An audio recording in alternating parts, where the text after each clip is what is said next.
Olá, ele é inteligente, muito humano e dono de um senso de humor ácido. Natural de Novo Hamburgo, Jason Rodrigues é um dos 3 filhos do seu Antônio e da dona Leia. Cresceu no bairro Canudos, estudou no colégio Inácio Plang, onde participou do movimento estudantil, tanto no Grêmio da escola quanto na União de Estudantes de Novo Hamburgo, a UNH, onde foi secretário-geral da entidade. Casado com a Josi, deste amor nasceram a Gaia e o Theo, seus 2 filhos. Entusiasta do futebol, seu coração bate pelas coisas simples da vida.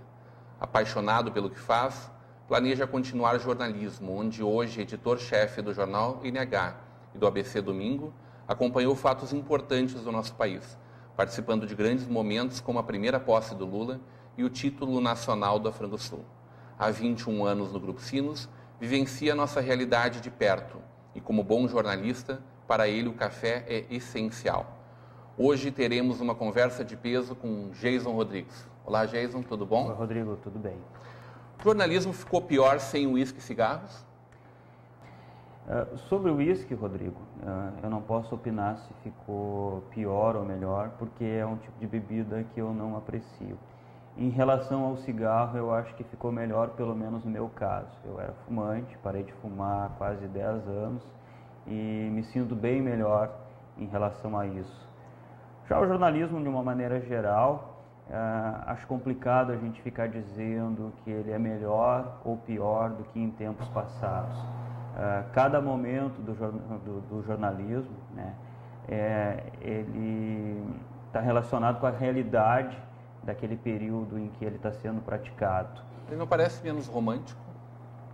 Eu não sei se parece menos romântico. Ou para ti ele continua muito romântico? Continua bastante romântico. O jornalismo continua desafiador, o jornalismo continua surpreendente, o jornalismo continua todo santo dia nos pregando uma peça, nos colocando diante de situações limites, nos colocando sempre contra o relógio, já que a gente tem prazos a cumprir e precisando decidir com serenidade e, sobretudo, com ética, questões fundamentais, questões importantes que vão estar impressas nos veículos, no meu caso, nos veículos do Grupo Sinos, ou que serão publicadas no nosso site, ou que irão ao ar na nossa web TV. Então, o jornalismo, sim, ele continua desafiador e, sobretudo, romântico.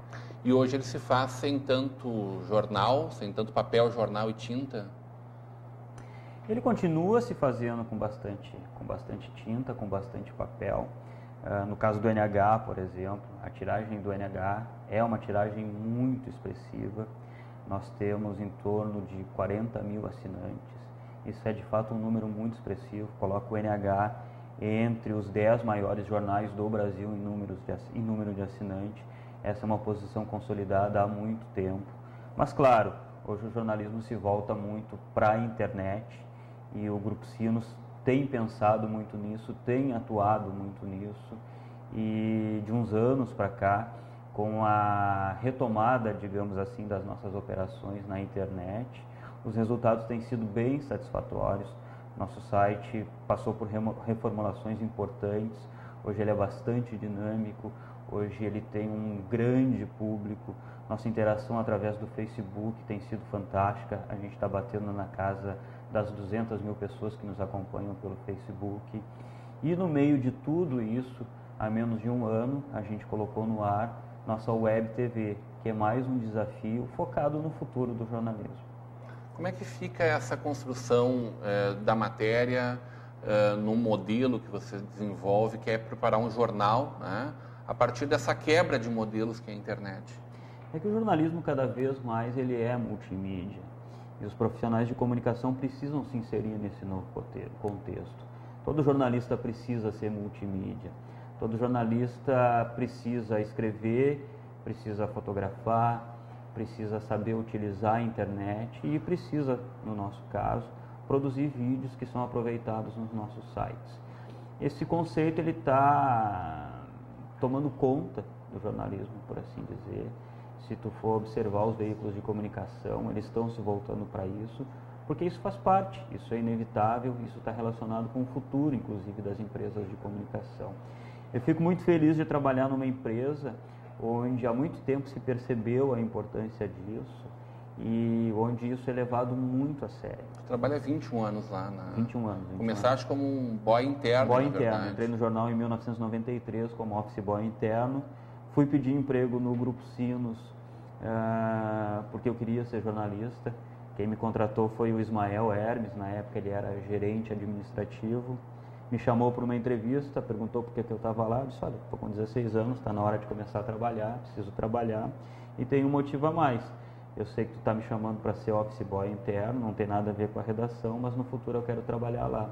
Acho que ele gostou do meu papo e acabou me contratando. E durou quanto tempo essa... Fiquei 9 meses como office boy interno e no contato diário com o pessoal da redação, enfim, fui me aproximando das pessoas da redação.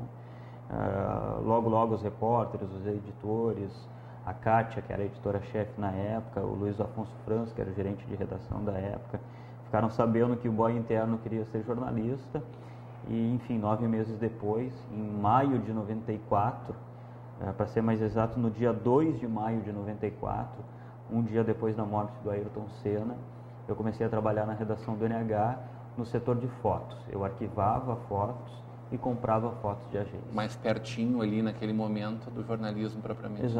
Exatamente. E aí 5 meses depois eu comecei a trabalhar como repórter. Com menos de 18 anos? Tinha 17 anos. E a partir daí, como foi a evolução dentro das editorias do grupo? Eu comecei na Geral, passei depois pela Polícia, fui para o Esporte, do Esporte eu fui para a Política. Minha primeira passagem pela política foi ainda nos anos 90, como repórter de política. Deixei de ser repórter de política para ser editor de geral. Depois de editor de geral, eu assumi como colunista de política em 2002. Nesse período em que eu fui colunista, eu também acumulei a função de colunista com a função de editor de política. Fiquei nisso até 2007. Até a metade de 2007. Deixei de fazer a coluna e deixei de ser editor de política. Fiquei um período editando geral de novo e no início de 2008 eu assumi como editor-chefe do ABC Domingo. E esse desafio? Foi fantástico, foi uma experiência nova, uma experiência que me agregou muita coisa, porque me permitiu ter uma visão mais completa, mais ampla do que é um jornal, do que é fazer um jornal, de quais são as responsabilidades envolvidas na produção de um jornal. E aí, desde março do ano passado, eu também respondo pelo NH. Então, desde março do ano passado, além de editor-chefe do ABC Domingo, eu também sou editor-chefe do jornal NH. Naquele momento, quando tu assumiu a edição-chefe do ABC, qual foi o desafio que foi te proposto? O desafio que foi proposto foi o desafio de reformular o ABC Domingo. O ABC Domingo estava passando por uma mudança de projeto gráfico e também, de alguma maneira, se redirecionando jornalisticamente. Não que o trabalho que vinha sendo feito não era bom, não é isso. O trabalho era muito bom, tanto é que a equipe que fazia o ABC Domingo permaneceu. Comecei a trabalhar com essas pessoas. Alguns permanecem comigo até hoje, são pessoas fantásticas, excelentes profissionais. Mas a ideia era dar uma nova dinâmica ao ABC Domingo e acho que a gente tem sido feliz nesse objetivo, nessa meta. Ele tem a cara muito mais uma revista hoje. Ele tem um pouco cara de revista, porque o ABC Domingo não é apenas o NH, ele é também o VS, o Diário de Canoas, os jornais de Gravataí e Cachoeirinha e o Jornal de Gramado. O ABC Domingo é a edição conjunta de todos os jornais diários do Grupo Sinos. Então ele precisa sim ser muito NH, mas também ser muito VS, ser muito Diário de Canoas, enfim, ser muito os jornais do Grupo Sinos. E como é que se faz isso? Se fazendo um grande jornal dominical, um pouco com cara de revista, né, e um jornal que interesse a quem é leitor do NH e também leitor dos demais veículos do Grupo Sinos. O jornal impresso tem prazo para acabar? Não tem. Eu acho que não tem prazo para acabar.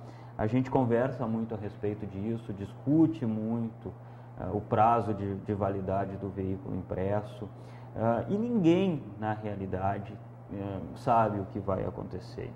Eu, há alguns meses atrás, tinha quase convicção de que o período dos jornais impressos não era muito longo. tinha quase convicção de que os jornais impressos precisariam obrigatoriamente, num período de, quem sabe, 20, 30 anos, migrar quase que em definitivo para a internet. Eu já não tenho mais tanta convicção em relação a isso. Eu te diria que eu continuo apostando na longevidade, na longa vida dos veículos impressos. Isso não tem muito a ver com a necessidade da pessoa de receber uma comunicação formatada para ela, um modelo de comunicação, assim? Tem um pouco a ver com isso. As pessoas acostumam hoje a acessar o NH Online, por exemplo, naquele formato de flip, de poder enxergar. Sim. Tudo isso está em transformação, né? Certo. Hoje nós temos um público que é muito fiel ao impresso e fica apenas nele. Nós temos um outro público que só quer saber do site. E nós temos um público considerável que transita nesses dois ambientes, que transita no ambiente impresso e no ambiente do nosso site.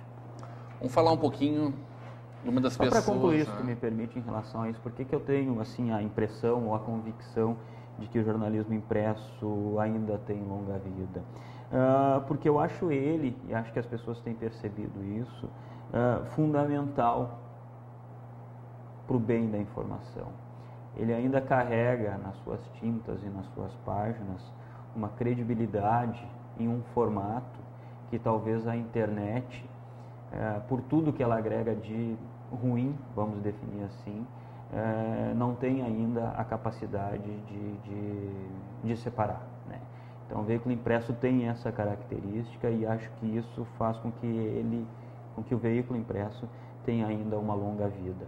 O que vai acontecer e já está acontecendo é que as empresas de comunicação, como o Grupo Sinos, estão cada vez mais se organizando para ser multimídia, para ter o veículo impresso, para ter um site grandioso, para ter interação com o seu público através da internet, para ter TV dentro da internet. Esse é o futuro, mas acho que uma coisa não vai eliminar a outra. Eu quero falar, Jason, sobre uma pessoa que foi uma das grandes forças que construíram Novo Hamburgo tal como ela hoje existe, né?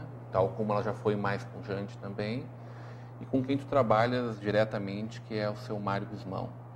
Mas eu quero conversar isso logo depois do intervalo.